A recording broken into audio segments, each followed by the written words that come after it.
Welcome to the Westchester County Continuum of Care Documentation and Procedure Training Series for Rent Reasonableness. The purpose of this training is to describe best practice procedures for documenting reasonable rent for units that are subsidized by Continuum of Care grants. What is the reasonable rent requirement? HUD has a standard that is designed to ensure that rents being paid are reasonable in relation to the rents being charged for comparable apartments that do not have a HUD subsidy. The idea is that even if an apartment rent being charged to HUD is below FMR, which is defined as 40% of median rents, the rent may not be reasonable if it is above the comparable units charged by the same landlord or in the same neighborhood. So a landlord can't charge $1,000 for all the other, say, one bedrooms in a building and then charge $1,200 for the HUD unit. That's not reasonable. The HUD unit should be the same. And if in a given neighborhood, one bedrooms are without in a non-luxury building go for $1,000, it's not reasonable that HUD should pay $1,200. So the mandated procedure that we're going to describe ensures that even if the HUD rent is below FMR, it is also a reasonable rent prior to executing the lease for the assisted unit. The source of the reasonable rent requirement is 24 CFR 578-49B2. The Continuum of Care interim rule states that when leasing individual units, the rent paid must be reasonable in relation to rents being charged for comparable units, taking into account the location, size, type, quality, amenities, facilities, and management services of the HUD unit and the comparable units. That's the requirement, and so we're going to describe how, in detail, how we document that requirement. Providers must determine that the rent is reasonable by considering all of those factors that were listed in the regulation: the location, the type of unit, its size, the age of the building, if there are any amenities in the apartment and in the building, and the utilities that are being included in the lease. We find comparable apartments by checking for advertisements that are being posted for apartment rentals in the neighborhood of the HUD unit. And therefore, a program participant's case file will include a printout of those 3 apartment advertisements as evidence that the described comparison units are in fact comparable to the HUD unit. All of this information is entered onto a form that HUD has published for use in documenting all reasonable rent certifications. That reasonable rent certification form is available on the Westchester Continuum of Care website. The link to that reasonable rent certification form is provided here on this slide. And you can also navigate to it by going to the HUD regulations and forms page, and then to the housing forms page on the website. This slide shows the HUD rent reasonableness checklist and certification form. As you can see, it provides a grid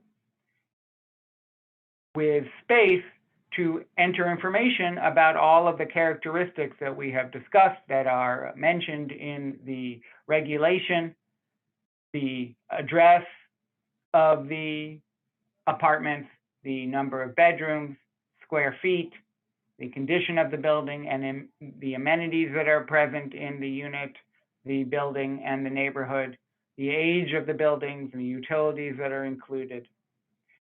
That information is entered onto this grid for the HUD assisted unit, and then also the 3 comparison units that have been located. We'll look at some common trouble spots or errors that are made shortly when completing the grid. But once the grid is completed with all of the information provided for all of the units, a payment standard is calculated, which is the average of the rent for all 3 comparison units. It is entered into the payment standard field towards the bottom of the certification form, and the HUD unit rent is compared to that payment standard. If the HUD unit rent is equal to or lower than the payment standard, then the person completing this form can check that the rent is reasonable and then sign and date the form indicating when it was completed. This is an annotated version of HUD's rent reasonableness certification. Tried to indicate how to complete the grid and how to avoid common errors. The first row of the grid is spaced to indicate the complete address of all 4 units, the HUD unit and the 3 comparison units. It is important to have a complete address for all 3 comparison units. If a complete address is not available, specifically if the unit number has not been made available from the landlord, our HUD field officer has allowed us in Westchester to use this second form that can be placed behind the certification form, showing the attempts made by the caseworker to contact the landlord and obtain the extra information, the missing information, the missing unit number. There's space in case all 3 comparison units are missing a unit number, though that should be rare. That this incomplete address explanation form can be signed and dated behind the reasonable rent checklist. This incomplete comparison unit address form is also available on our Westchester Continuum of Care website at the web link indicated at the bottom of the slide, but you can find it on the website also by navigating to the HUD regulations page and then to the housing forms page.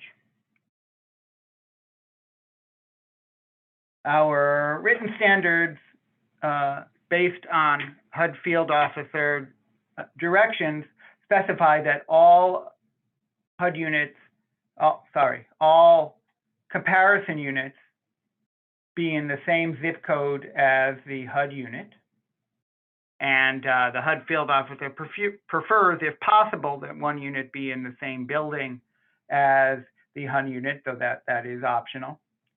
And an absolute requirement is that none of the comparison units be other HUD assisted units. They should not be other continuum of care units or Section 8 units HUD is interested in comparing the HUD subsidized unit rent to non-assisted market rent apartments in the neighborhood, which the HUD field officer has defined as in the same zip code. Locally, we have expanded that where it's not possible to find three comparable units in the same zip code to a radius of 1.5 miles within Yonkers, Mount Vernon, New Rochelle, White Plains, and Peekskill, and 6 miles in northern Westchester. The number of bedrooms, of course, must be the same for all 4 units. That's a prime characteristic determining the rent of a unit, and so we want to compare 1 bedrooms to 1 bedrooms, 2 bedrooms to 2 bedrooms, etc. The one exception to that is that SRO units can be compared to studios, but if so, when calculating the payment standard, we use 75% of the rent of the studios instead of the full rent to compare to the HUD SRO. Square feet row is required for all 4 units, and local standards are that the comparison units must be no more than 33% bigger than the HUD unit square feet. The type of building should be the same for all, so we shouldn't be comparing a private home to a unit in an apartment building or a townhouse to a elevator apartment building. Housing condition, you can rate the condition as either excellent, good, fair, or poor for each of the four buildings. The amenities section is where many folks completing this form have the most trouble. The way the form is written, it seems to have 4 rows, but really there are 3. There's a header for that titles this section amenities, and then there are 3 rows: the unit amenities, the site amenities, and the neighborhood amenities. For the comparison units, of course, the amenities should be taken from the advertisement used to get the address and the rent price, and then amenities for each of the comparison units, amenities for the building in which each of the comparison units, and the amenities for the neighborhood for each of the comparison units can be entered in each of those 3 rows. The utilities row on this form is space to enter which utilities are included in the lease. In Westchester, most leases include heat and hot water, and so most for almost all comparison units and HUD units, you'll indicate heat and hot water, and most leases don't include the electricity and cooking gas. But it's the utilities that are included, mostly heat and hot water, that are entered onto the form. The unit rent row is space to enter in the rent for the HUD unit, and then the 3 comparison apartments, and then 2 rows below that are optional space to include the utility allowance for the utilities that are not included in the rent, and then a gross rent adding the unit rent to the utility allowance. And as indicated by that large arrow, there is space to enter in a payment standard, which is the average unit rents, not the gross rent, but the unit rents of the 3 comparison apartments, and then check the checkbox next to that long skinny arrow if the HUD unit rent is reasonable, meaning that the HUD unit rent is equal to or below the payment standard. And there is space to print the staff name of the person completing the form, and space for that person to sign and date form. Rent reasonableness must be certified before executing the lease, and then every 365 days thereafter. So the date should be less than 360, no more than 365 days since the last certification, if it's not the first one.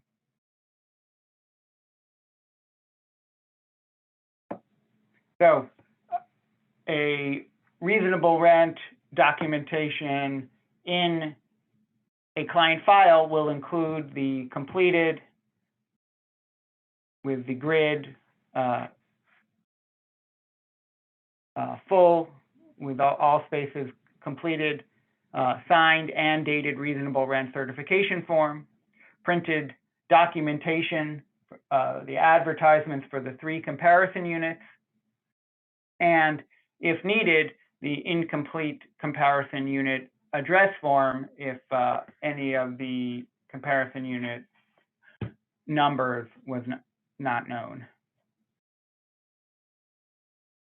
As a reminder, your continuum of care administration team include coordinated entry team of Jo Marie Tarshun, coordinated entry administrator assisted by Latanya Rosado and Allison McSpadden. Our COC board co-chairs are Carl Bertrand and Craig Wong, assisted by me, Yoav Spiegel, and our HMIS administrator is Daniel Gore. Thank you.